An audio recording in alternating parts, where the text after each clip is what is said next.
औज़ुबिल्लाहिमिनश्शैतानिर्रजीम बिस्मिल्लाहिर्रहमानिर्रहीम। अस्सलाम वालेकुम दोस्तों, उम्मीद करता हूँ कि आप सब खैरियत से होंगे। तो आज का जो हमारा टॉपिक है वो है फ्यूचर परफेक्ट टेंस। देखिए, फ्यूचर का मतलब होता है मुस्तकबिल, यानी कि आने वाला। ठीक है, परफेक्ट किसी काम का मुकम्मल हो जाना। टेंस ज़माने में, आने वाले ज़माने में अगर कोई काम मुकम्मल हो जाता है तो उसके लिए जो है फिर जब उसको हम ट्रांसलेट करते हैं तो फ्यूचर परफेक्ट टेंस इस्तेमाल करते हैं। सबसे पहले देखें, हम जो है पाकिस्तानी या इंडियन, जैसे कि मैं अपनी हर वीडियो में ये बात करता हूँ कि पाकिस्तानी या इंडियन जो होते हैं वो इंडियन हिंदी में, पाकिस्तानी उर्दू में, कोई भी होता है अपनी मदर लैंग्वेज में या फर्स्ट लैंग्वेज जो होती है उनकी, जो उनके मुल्क में राइज है, उसमें ट्रांसलेशन करता है। अगर आप किसी भी दूसरी लैंग्वेज से जब भी आप ट्रांसलेट करने लगेंगे तो आपकी जो कौमी ज़ुबान है, आपकी कोशिश होती है कि आप उस लैंग्वेज में ट्रांसलेट करते हो। जैसे कि हम अगर किसी और लैंग्वेज से ट्रांसलेट करेंगे तो हम उर्दू में करते हैं सबसे पहले, चाहे हम सराइकी हूँ, पंजाबी हूँ, सिंधी हूँ, जो भी हूँ, पश्तो हूँ, बाद में उसमें करते हैं, लेकिन सबसे पहले हम उर्दू में करते हैं। तो इसलिए जो है जब भी आपको टेंसेस पढ़ाए जाते हैं तो उसकी जो निशानी होती है वो उर्दू वाली ही रखते हैं। ऐसा नहीं होता कि आपकी अपनी लैंग्वेज में रखी जाए।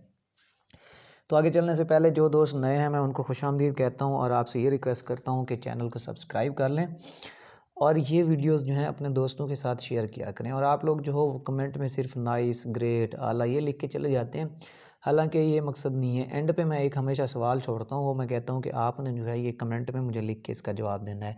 लेकिन इंतहाई अफसोस की बात है कि कोई भी जवाब नहीं देता, लिहाजा कोशिश कीजिए कि उसका जवाब दें ताकि आप लोग जो है ना वो कुछ सीखें। चलें शुरू करते हैं आज की हमारी वीडियो। देखें, अगर उर्दू फ़िक्रे के एंड पे जो है वो चुका है, चुकी है,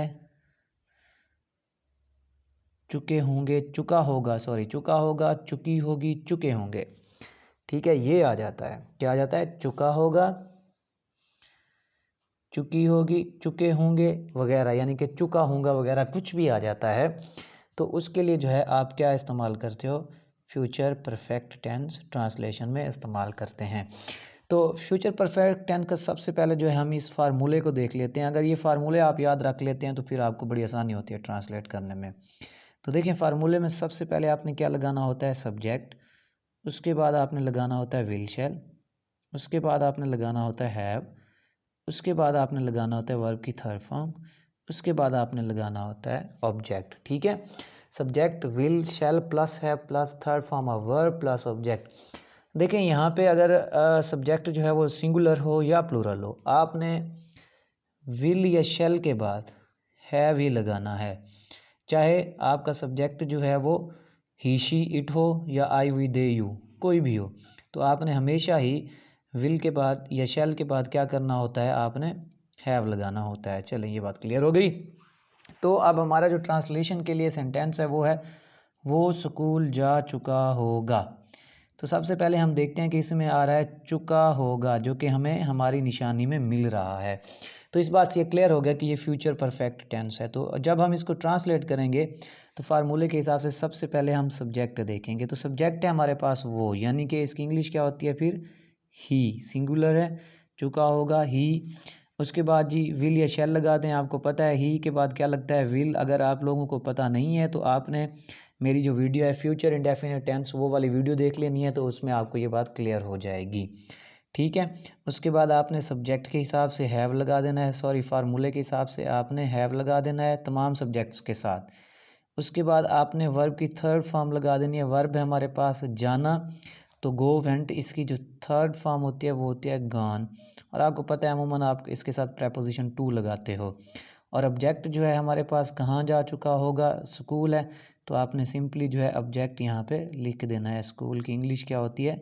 स्कूल। ठीक है, तो वो स्कूल जा चुका होगा, he will have gone to school. चलें जी, नेक्स्ट पे चलते हैं। नेगेटिव सेंटेंस है वो स्कूल नहीं जा चुका होगा। तो जी देखें, ही सब्जेक्ट है हमारे पास ही, फार्मूले के हिसाब से आप विल या शैल लगा दो, ही विल। ठीक है, फिर फार्मूले के हिसाब से नॉट लगा दो, ही विल नॉट। हैव लगा दो आप, ही will not have. Go went gone, gone. उसके बाद आपने पता है आपको गॉन के बाद टू लगाते हैं डायरेक्शन शो करने के लिए, स्कूल। ठीक हो गया।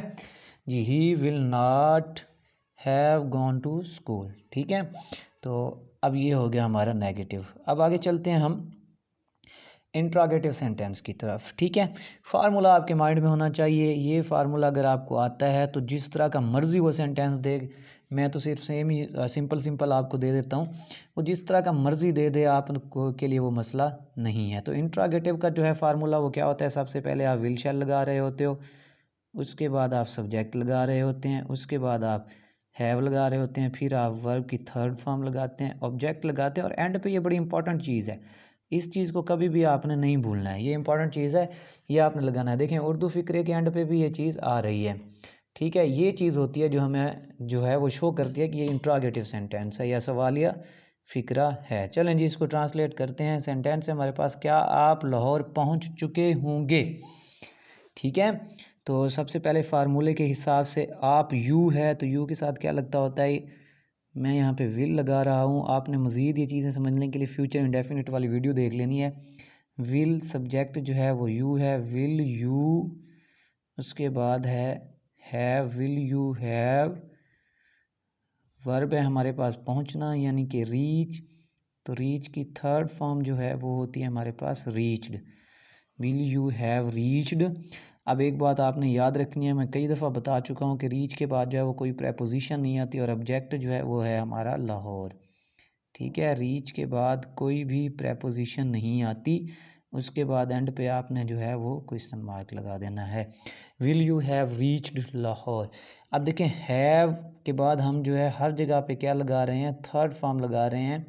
तो हैव के बाद हमेशा थर्ड फॉर्म आती है, और उसके साथ कुछ और भी अल्फाज ऐसे हैं जिनके बाद थर्ड फॉर्म आती है। अगर आपको पता नहीं है use of first form, second और थर्ड फॉर्म का, तो मैं आपको बता देता हूँ कि पास्ट इंडेफिनिट के सिंपल में जो है वो सेकंड फॉर्म आती है सिर्फ, उसके बाद फर्स्ट और थर्ड फॉर्म जो है वो हमारी वीडियो एक बनी हुई है इस चैनल पे, तो वो आप देख लेंगे, वो इस नाम से है where to use first form of verb and third form of verb. ठीक है जी, नेक्स्ट है हमारे पास नेगेटिव इंट्रोगेटिव सेंटेंस।